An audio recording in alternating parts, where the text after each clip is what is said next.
Có một câu hỏi mà rất nhiều người từng nghĩ tới, nhưng lại ngại nói ra rằng đàn ông thực sự khao khát gần gũi nhất vào lúc nào. Có phải họ lúc nào cũng muốn, như người ta vẫn thường đồn đoán, hay đằng sau vẻ ngoài mạnh mẽ, vô tư ấy, lại là những khoảng lặng rất khác mà ít ai hiểu được.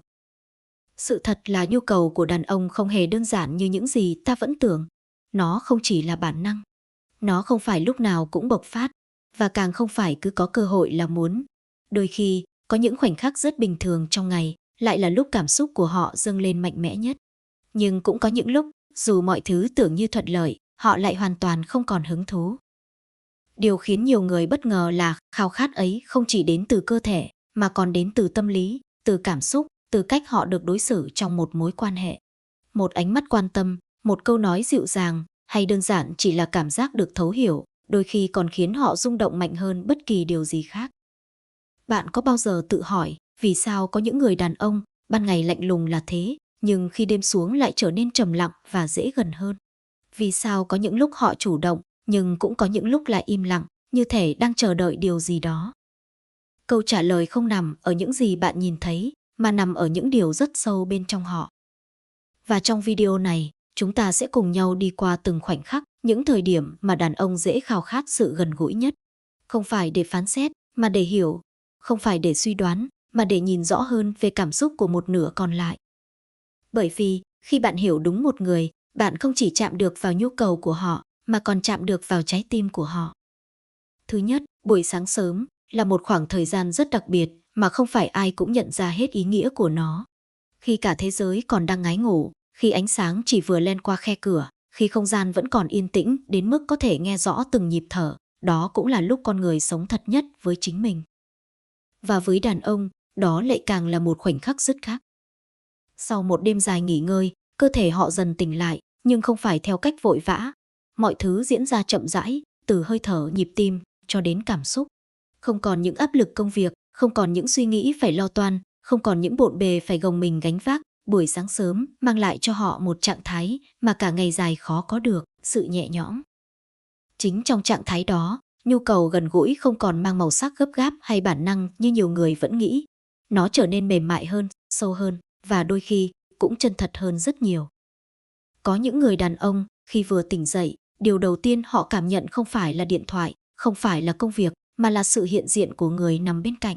Một mái tóc hơi rối, một khuôn mặt còn vương nét buồn ngủ, một cái xoay mình vô thức, những điều tưởng chừng rất nhỏ ấy lại dễ khiến cảm xúc trong họ dâng lên. Không phải vì điều gì quá lớn lao, mà vì đó là cảm giác gần gũi rất đời thường. Buổi sáng, con người không mang theo lớp vỏ bọc như ban ngày, không cần phải mạnh mẽ, không cần phải chứng tỏ, không cần phải gồng mình. Và chính lúc không phòng bị ấy, cảm xúc lại dễ chạm đến nhau nhất. Đàn ông cũng vậy. Có thể ban ngày họ là người quyết đoán, ít nói, thậm chí có phần khô khan. Nhưng vào buổi sáng sớm, khi mọi thứ còn chưa bắt đầu, họ lại trở về đúng với phần con người đơn giản nhất của mình. Một người cũng cần sự ấm áp, cũng muốn được gần gũi, cũng khao khát một cảm giác thuộc về. Có một điều ít ai để ý, buổi sáng là lúc cơ thể và cảm xúc giao thoa rất mạnh. Khi cơ thể đã được nghỉ ngơi đủ, năng lượng được phục hồi, đầu óc lại chưa bị chi phối bởi những áp lực bên ngoài, đó là lúc con người dễ cảm nhận rõ nhất những gì mình đang thiếu. Và đôi khi, thứ họ thiếu không phải là điều gì to tát. Chỉ là một cái chạm nhẹ. Một cái ôm không cần lý do. Một sự gần gũi đủ để cảm thấy mình không đơn độc. Có những buổi sáng, họ không nói gì nhiều, nhưng cách họ kéo người bên cạnh lại gần hơn một chút, cách họ giữ yên khoảnh khắc đó lâu hơn một chút, đã nói lên rất nhiều điều. Đó không phải là sự vội vàng. Đó là sự tận hưởng. Bởi họ hiểu, chỉ một lát nữa thôi, mọi thứ sẽ bắt đầu. Công việc, trách nhiệm, những cuộc gọi, những áp lực, tất cả sẽ cuốn họ đi. Và những khoảnh khắc yên bình như thế này sẽ không còn nữa. Chính vì vậy, buổi sáng sớm đôi khi trở thành khoảng lặng quý giá mà đàn ông muốn giữ lại. Không phải ai cũng nhận ra điều này. Nhiều người nghĩ rằng đàn ông chỉ bị chi phối bởi yếu tố sinh lý. Nhưng nếu quan sát kỹ, bạn sẽ thấy khi họ thực sự muốn gần gũi vào buổi sáng, đó thường là lúc họ cảm thấy thoải mái nhất, tin tưởng nhất và cũng yếu mềm nhất. Yếu mềm không phải là yếu đuối, mà là khi họ cho phép mình không cần phải phòng thủ. Có những người đàn ông cả ngày không thể hiện cảm xúc, nhưng vào buổi sáng, họ lại dễ trở nên dịu dàng hơn. Một cái vuốt tóc, một ánh nhìn lâu hơn bình thường, hay đơn giản chỉ là không muốn rời khỏi chiếc giường quá sớm, tất cả đều là những dấu hiệu rất thật. Đó là lúc họ không bị đóng vai. Không phải là người đàn ông của công việc. Không phải là người phải gánh vác mọi thứ. Chỉ là một người đang ở bên người mình muốn ở cạnh. Và chính sự thật đó làm cho nhu cầu gần gũi vào buổi sáng trở nên đặc biệt. Nó không ồn ào, không vội vã, không cần phải chứng minh điều gì. Chỉ là một sự kết nối, nhẹ nhàng nhưng sâu sắc. Thậm chí, có những người đàn ông không nhận ra rằng họ đang khao khát điều đó. Họ chỉ đơn giản cảm thấy không muốn rời đi, không muốn bắt đầu ngày mới ngay lập tức. Họ muốn kéo dài thêm một chút cảm giác bình yên, thêm một chút sự ấm áp. Và nếu người bên cạnh đủ tinh tế, họ sẽ cảm nhận được điều đó. Không cần lời nói, không cần giải thích, chỉ cần ở đó đúng lúc. Bởi vì đôi khi, điều đàn ông cần không phải là những điều lớn lao, mà chỉ là một khoảnh khắc mà họ có thể thả lỏng hoàn toàn. Buổi sáng sớm chính là một trong những khoảnh khắc như vậy. Nó không kéo dài lâu, chỉ vài phút, vài chục phút, rồi mọi thứ lại trở về guồng quay quen thuộc. Nhưng chính vì ngắn ngủi, nó lại càng trở nên đáng giá. Và điều quan trọng nhất không phải là thời điểm ấy mạnh đến mức nào, mà là cảm giác nó để lại. Một cảm giác đủ ấm để bắt đầu một ngày mới.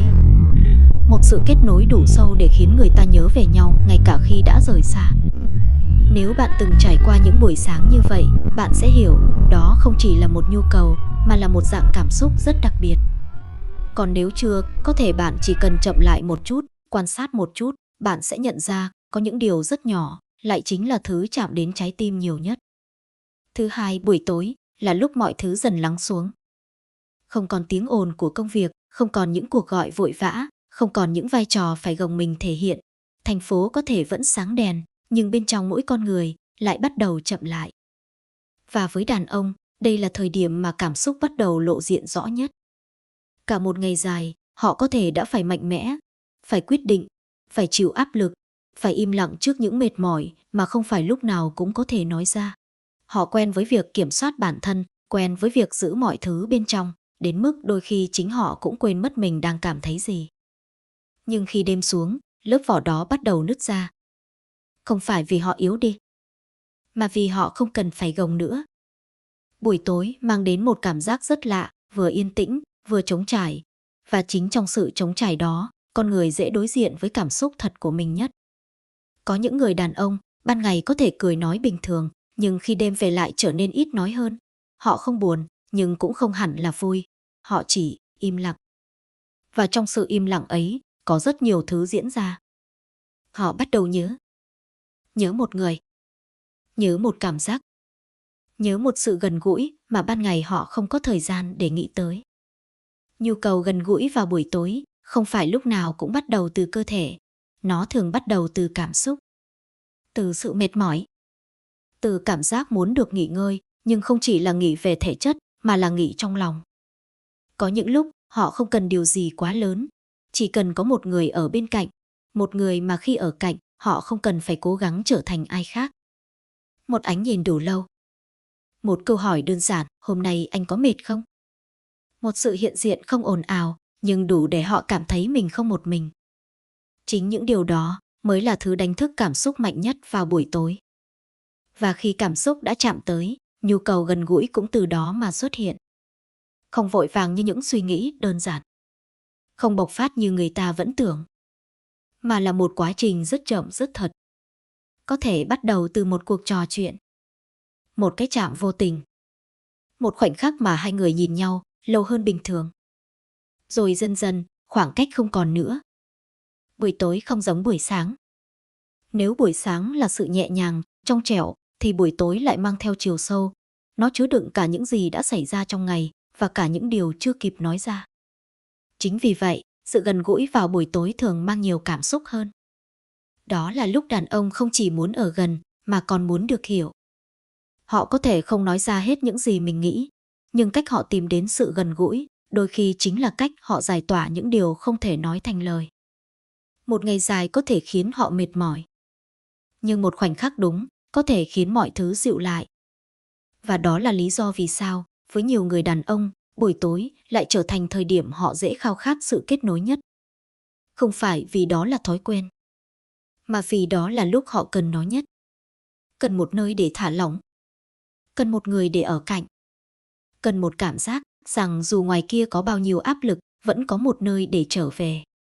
Có những đêm họ không nói gì nhiều, nhưng sự im lặng đó không phải là khoảng cách, mà là sự tin tưởng. Họ tin rằng không cần nói, người bên cạnh vẫn hiểu.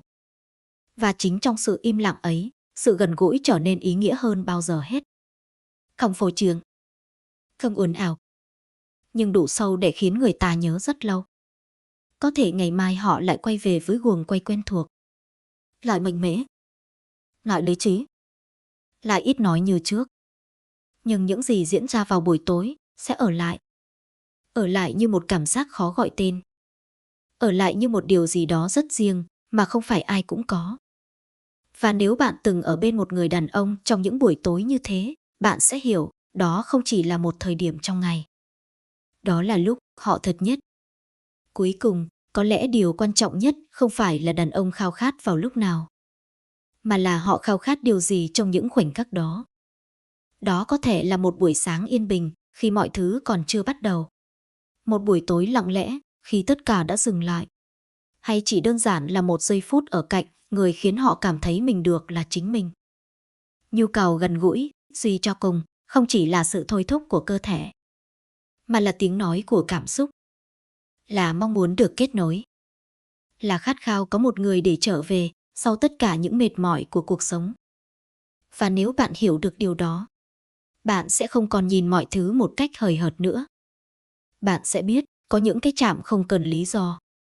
Có những ánh mắt không cần lời giải thích.